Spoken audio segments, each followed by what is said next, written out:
Welcome to the Wellness as a Way of Life podcast, your one-stop, all-encompassing source of wellness, knowledge, wisdom, inspiration, and motivation. Here we teach you why not all wellness trends are for you, how to figure out which ones are, how to best adapt them for your personal wellness toolbox, and how ultimately to integrate your wellness practices so fully that they become to feel like brushing your teeth. A foundational part of who you are and not a check mark on your to-do list.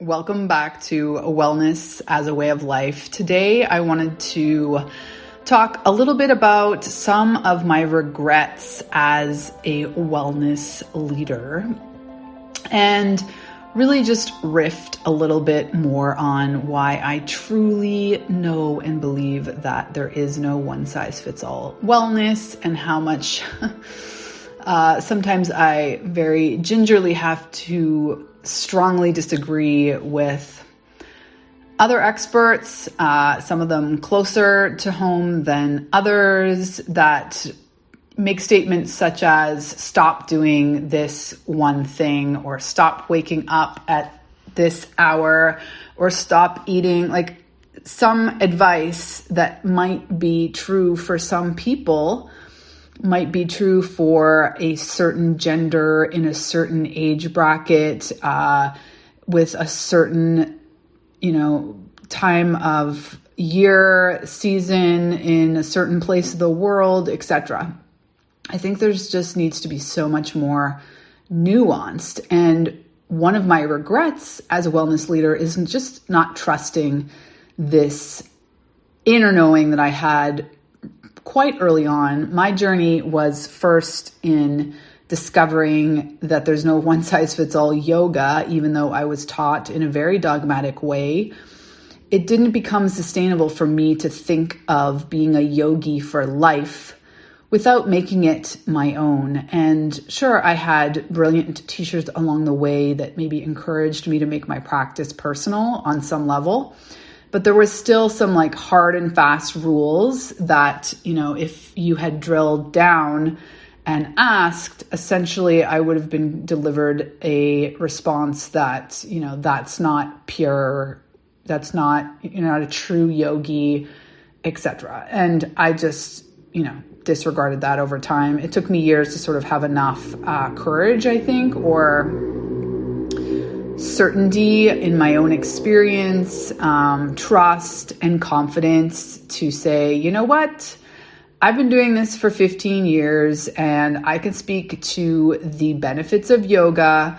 I'm okay if you don't want to call me a hardcore yogi, but I still think that it's very valuable because it's integrated in my life in a way that I know it always will be on some level. Sometimes I ebb and flow way more into the yoga world, like the two retreats I went on this year in 2023 were both centered around yoga. I really sort of dove more into the beauty of the discipline and doing it in community and doing it consistently every morning. I'm not saying that there aren't incredible benefits to the dogma, if you will, or the rules and the structure that you need in the beginning. I think when you're trying to make a very significant change or you're trying to develop it as a habit, I think it plays more into these rules or the structure.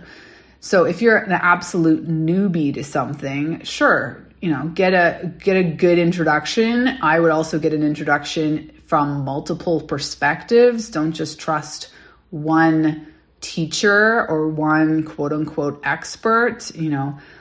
Feel around, find somebody who at the end of the day, their energy you're attracted to, that you feel safe and comfortable in the way that they're teaching, that they're hopefully not presenting themselves as the end-all be-all authority on anything, right? So particularly in the health and wellness space, you should be presented with things. Look, here's one thing that could work. Let's see how it works for you. Try it on, see what you think. Is it sustainable? Do you see a difference? Does it work for you? Etc. Instead of just trying it on like full stop. Okay, like back to the yoga example. To be a hardcore Ashtanga yogi, I had to be waking up at 4 a.m. every morning, practicing the full Mysore series by myself or in community every single day. Hashtag yoga every damn day, etc. Or I wasn't considered pure or serious or whatever, but that was never going to work for me. But I also got and still receive endless benefits from the wisdom of yoga, because yoga, of course, is not just the physical practice. There's yoga philosophy on many aspects of life. And I have just thread the beautiful aspects that I love into my life and made it a part of who I am. And that's what's made it sustainable and something that'll always be in my life, because I don't have this thin layer of guilt that I'm not doing it right or enough or exactly how some teacher 10, 15 years ago taught me it needed to be done. So I say all that to say, it's pretty ironic when there's some level of FOMO or fear. Maybe it's not fear of missing out, but maybe fear of not doing it correctly or doing it enough. If you have this thin layer of fear going on about some wellness practice or health ritual, it's pretty ironic, right? Like, it doesn't make any sense whatsoever. If you're fearful of letting it go, like if I stop doing this tomorrow, my mental health will go out the window, my physical health will go out the window, my emotional well-being, I'm immediately not going to feel spiritual. It just doesn't make any sense, right? It's not a sustainable perspective. We really have to just take the things that serve us, just take those little pieces and create your own wellness mosaic, if you will, and give yourself permission to just leave the rest aside. We're not all meant to be meditating in a certain meditative tradition. We're not all meant to be a certain arm of yoga. We're not meant to all practice Pilates. We're not all meant to be marathon runners.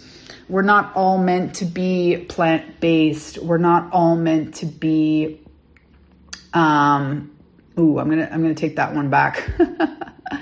We all have our right to define what plant-based can look like. I will argue that being plant-powered or plant-forward or majority plants on your plate is, I think one thing I can argue is ideal for everybody, but the ratio is something that you have to figure out. What is the ratio that works in your lifestyle, in your family, in your culture, in your taste buds? What do you like to eat? Where do you find pleasure?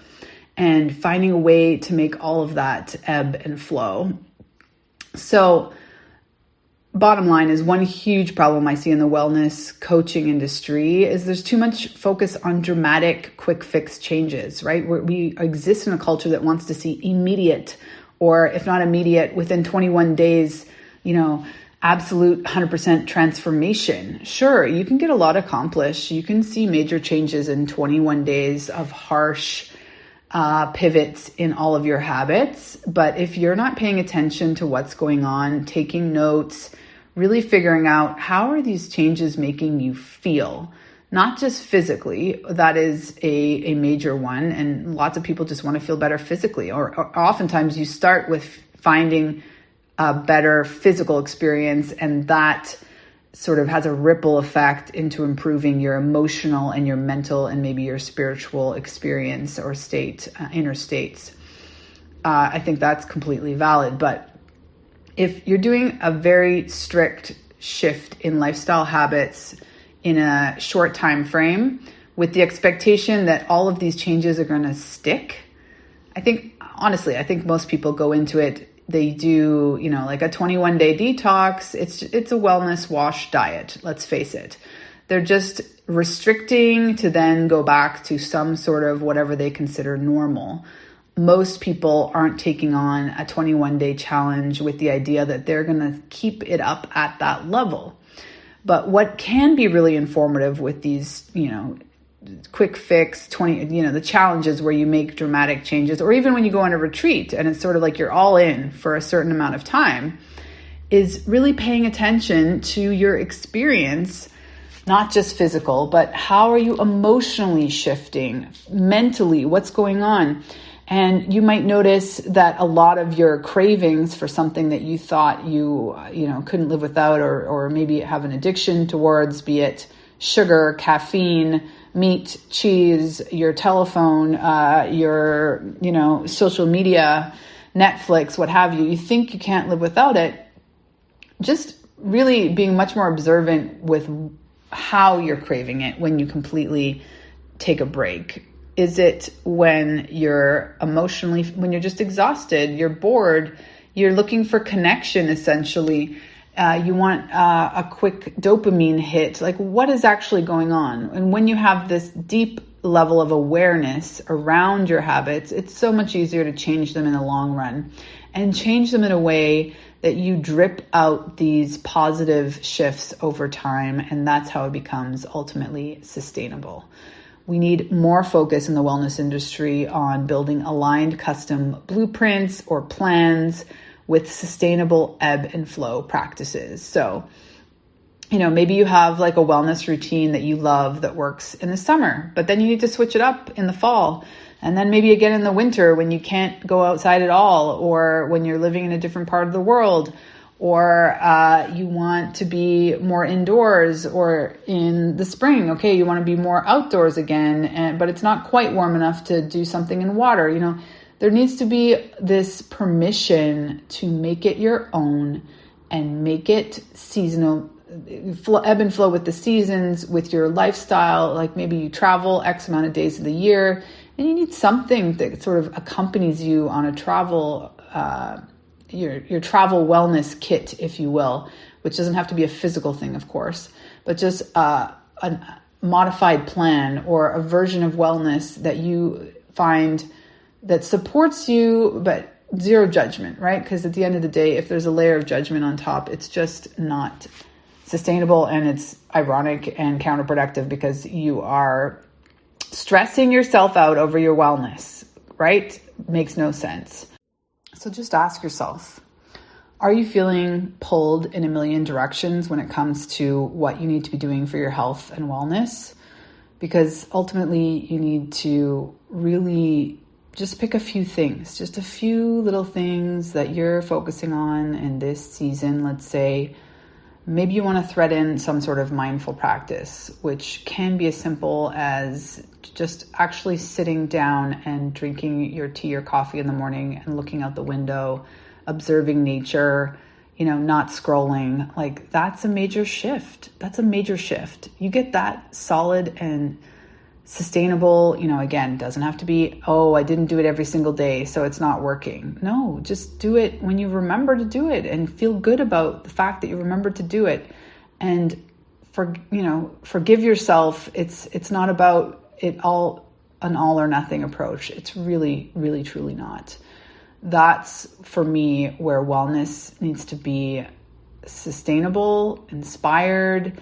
You need to feel like you're in love with your wellness routines at the end of the day. Ultimately, that's where we're going. You want to feel so integrated that it's just something that it's a non-negotiable for you, because you know that you love doing it and you know why you love doing it. It makes you feel better. It makes you feel supported. It makes you feel grounded, connected.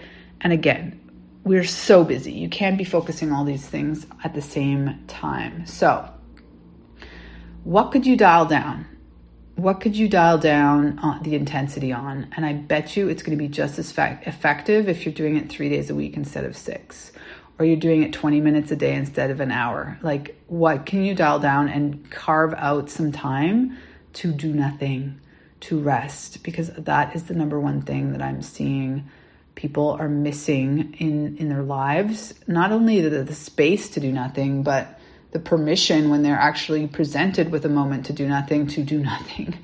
And arguably it's becoming a practice. We're increasingly so just jacked up on constantly doing things and constantly having our attention pulled in multiple directions, even if it's, curated good in directions like focusing on cooking a healthy meal as I'm listening to a inspiring health podcast like this one, while I'm semi-planning our healthy new vacation in the back of my mind. Like, it's just stop.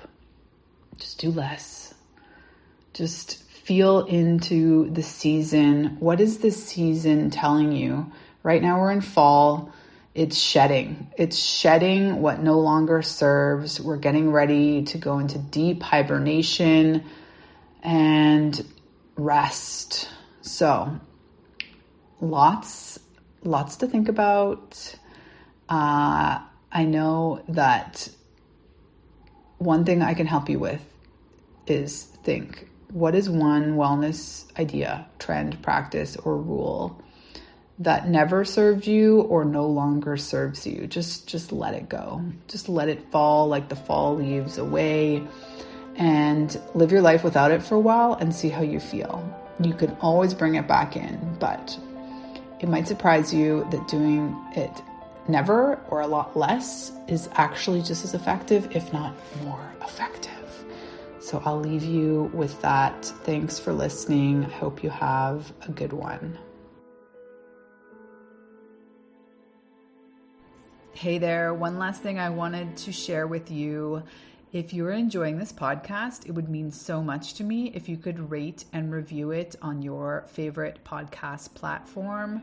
It really does help us grow the show, and this being so important to me to get this message out to more women to help them optimize their wellness and ultimately their lives. This is my mission, and I would greatly appreciate it if you could support the podcast by rating and reviewing. Thanks in advance. Have a good one.